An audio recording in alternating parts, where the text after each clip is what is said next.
Miss Mexico Fatima భాష్కు ఈసారి విశ్వసుందరి కిరీటం దక్కింది. థాయిలాండ్ బ్యాంకాక్ నొంతబురిలో జరిగిన ఈ పోటీలో 25 ఏళ్ల ఫాతిమా భాష్ విశ్వసుందరిగా నిలిచారు. ఫైనల్స్కు ముందు అనేక నాటకీయ తప్పుల మధ్య అందాల పోటీల హోస్ట్ ఫాతిమాను బహిరంగంగా మందలించిన తర్వాత ఆమెకు కిరీటం దక్కడం విశేషం. గతేడాది మిస్ యూనివర్స్గా నిలిచిన డెన్మార్క్ భామ విక్టోరియా కెజార్ హెల్విగ్ ఫాతిమాకు అందాల కిరీటాన్ని అందజేశారు. ఫాతిమా ఫ్యాషన్ డిజైనింగ్ కోర్సు చేశారు. స్కూల్లో చదువుతున్నప్పుడు డిస్లెక్సియా, హైపర్ యాక్టివిటీ డిజార్డర్తో బాధపడ్డారు.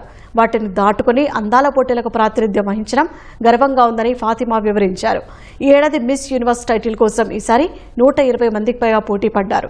ఇక పోటీలో తొలి రన్నరప్గా థాయిలాండ్కు చెందిన ప్రవీణర్ సింగ్, రెండో రన్నరప్గా వెనెజువెలాకు చెందిన స్టిఫానీ అబాసలి నిలిచారు. ఈ పోటీలో భారత్కు నిరాశ ఎదురైంది. టాప్ 12 నుంచి మణికా విశ్వకర్మ ఎలిమినేట్ అయ్యారు. రాజస్థాన్కు చెందిన మణికా విశ్వకర్మ స్విమ్సూట్ రౌండ్తో టాప్ 30 వరకు రాగలిగారు. జైపూర్లో ఈ ఏడాది ఆగస్టులో జరిగిన మిస్ యూనివర్స్ ఇండియా కిరీటాన్ని సొంతం చేసుకున్న మణికా మిస్ యూనివర్స్కు భారత్ తరపున ప్రాతినిధ్యం వహించేందుకు అర్హత సాధించారు.